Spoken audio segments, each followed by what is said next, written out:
Hello, guys. Thank you. Welcome to your boy Girl Juicy Kappa YouTube channel. Once again, as a shout out to my fans, shout out to my followers who have started following me on my YouTube channel, which is Girl Juicy Kappa.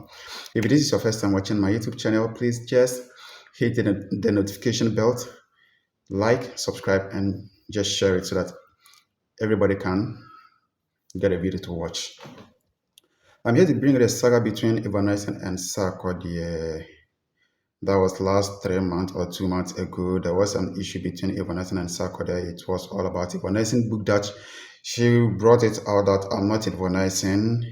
At a part of the content, it stated that Sarkodie got her pregnant some time ago and Sarkodie refused to be responsible for the pregnancy. So Sarkodie took her to a hospital to abort the pregnancy. It was a whole lot of issue, and it's like Sarkodie also couldn't hold it back, and he went to the studio, he walked through the studio and recorded the song Try Me. And before Sarkodie will record the song that Try Me, he stated that in an interview at Chicago with one of the YouTubers channel, he stated that he was at the studio alone when he was recording the music.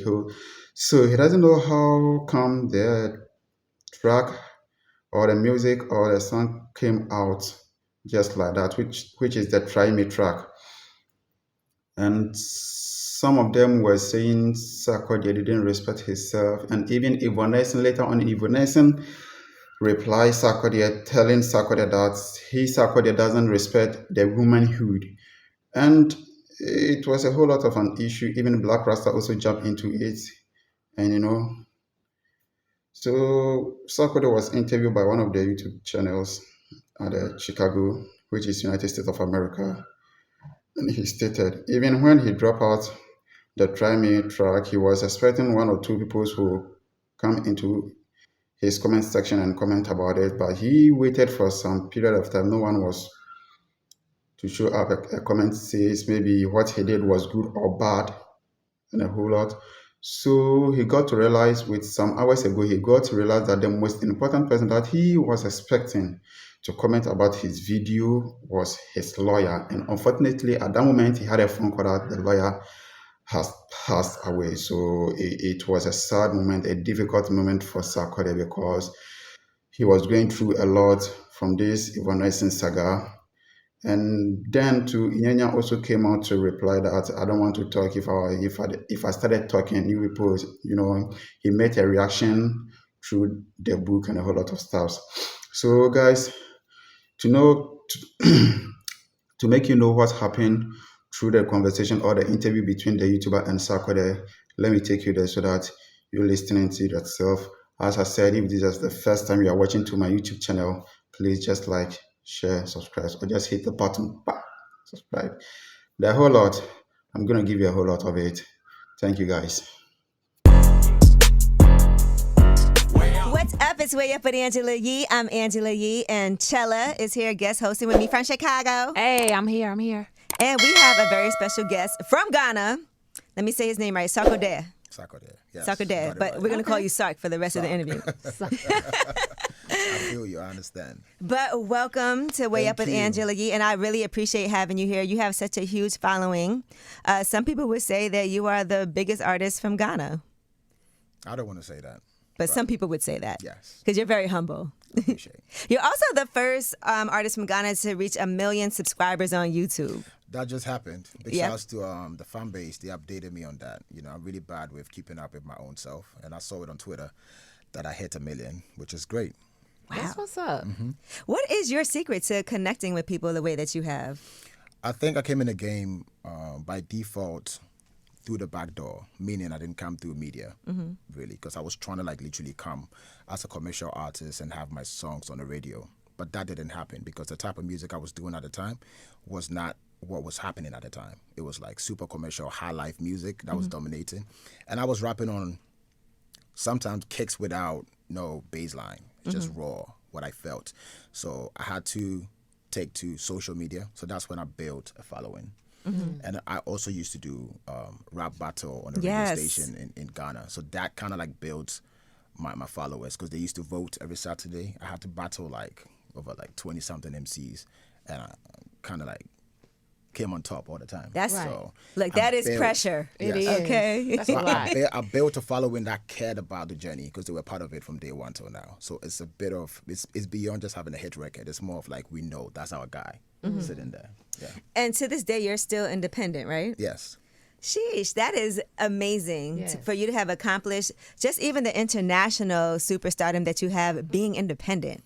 You know, is there a situation where you feel like you would sign to a major label? To be very honest, I really wanted to in the beginning. I still would love to. I think partnership is good. It just Right. has to make sense to you.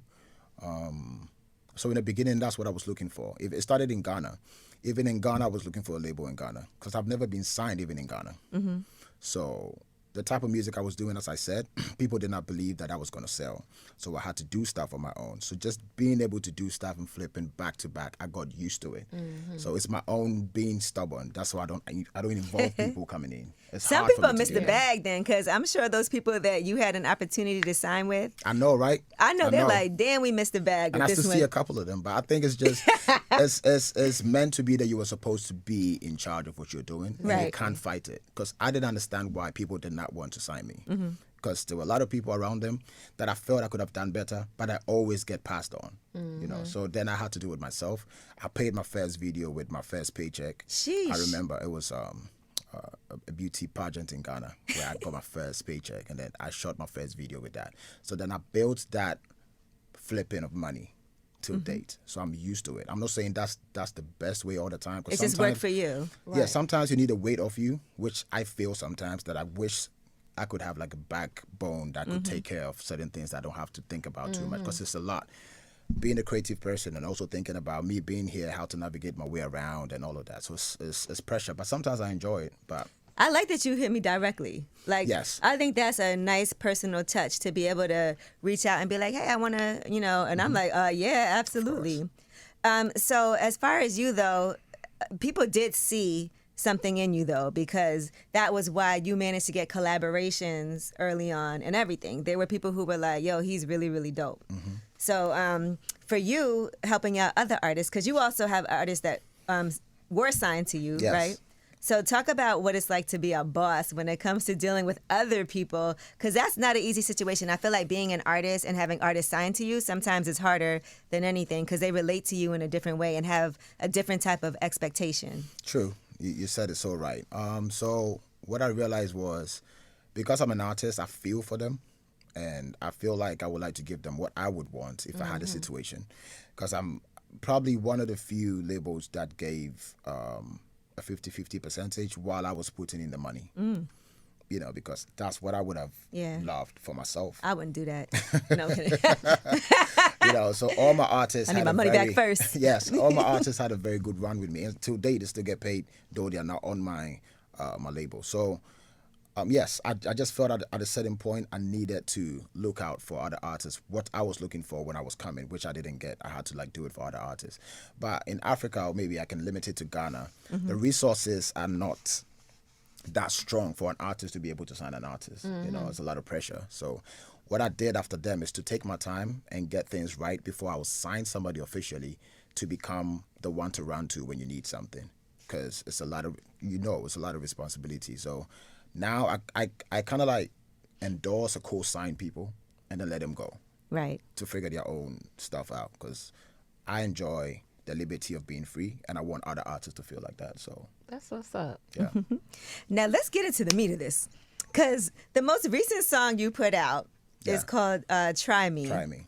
I cannot believe you did that because I feel like you try your hardest to not engage in like even doing press, you know, and you've even said that you like to keep your personal life Yeah. separate from you as an artist. But in this particular situation, you've had to address things that have been said about you, right? And so what was your decision in making this song? People are calling it a diss song, but I feel, and it is harsh. I'll say that because it hurt my heart when I was like, "Ooh, I would hate for somebody to."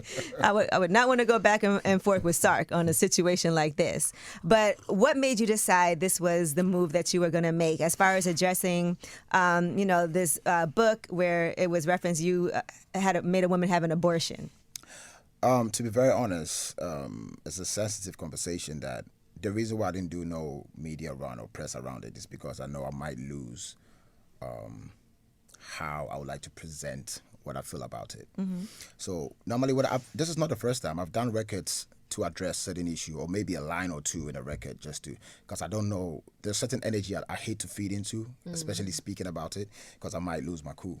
So with this situation, yes, exactly. I'm not going to sit here and say I'm super proud of everything. It's just in the moment how I felt, whether it be my truth, there should have been a way that you could have said it. That's why I don't like to speak about it, because this is a conversation between two people, but then we could have a conversation if you want to talk about it, because it involves me as well. Things, because I feel like it gives it way more life. Exactly. And I see people do it all the time, and instead of me engaging in a back and forth, I'm like, you know what? Go ahead, I'm going to just keep on doing my thing and not let anybody knock me off my square. True. But this time you said, you not only, it wasn't a line or two. I mean, so I want to know, It's a whole record. Who did you let hear this first? Was anybody in the studio with you when you did this? That's what's funny. Please. I did not, my team is here. They're all like, people think my team is in support of what I did or the record. None of them knew I did the record, because I was on tour. I'm actually on tour when it happened. Yes. So, and sometimes when I feel something, then the lyrics is going to come right there and then. So I sneaked into the studio to even record this. I didn't let nobody hear it, because I didn't want to hear no advice. Right. I just literally want to do what I felt at that point. And face the consequences later on. But it wasn't like the whole team sat down and said, this is good to go. I Right. did it personally for myself. They probably was like, what are you doing? I can imagine those phone calls and text messages. a lot of phone calls. So in the heat of the moment, the person that I didn't hear from, which normally she would have been the first person to hit me, is my lawyer. So early morning, I was trying to tease her, and I said, Mama C, so don't you care about what's happening?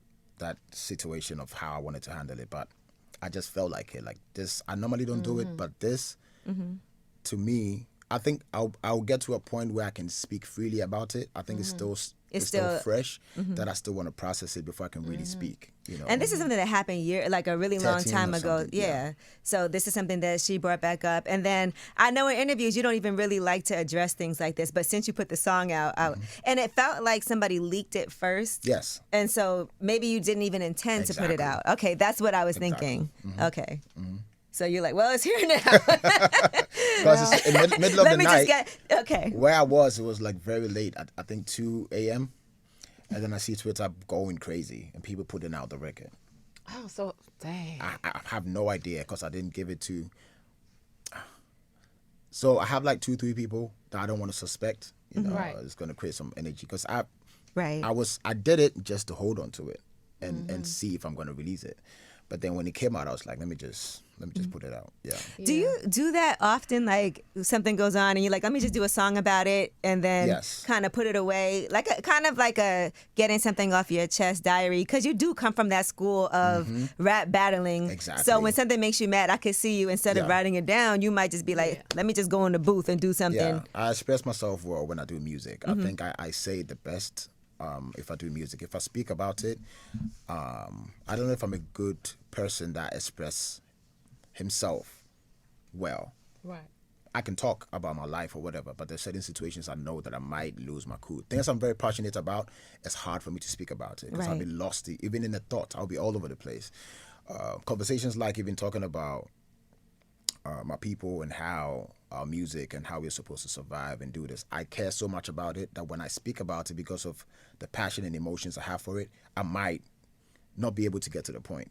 But when I do a record, I have time to really say exactly what I want to say. So when something happens, I feel like, let me just do a record. Or most people are lucky. Sometimes it will be a line or two in a verse. a little Yeah, little stab. But if I do a whole joint for you, That was a that whole- means few times I've done that. I think this is the second time I've done like a record on one particular situation. That should tell you that this Non-living thing? non-living thing. It wasn't. I have similar situation, but it's not exact. Right. I mean, it was a heartbreak type Yes, of. yes, because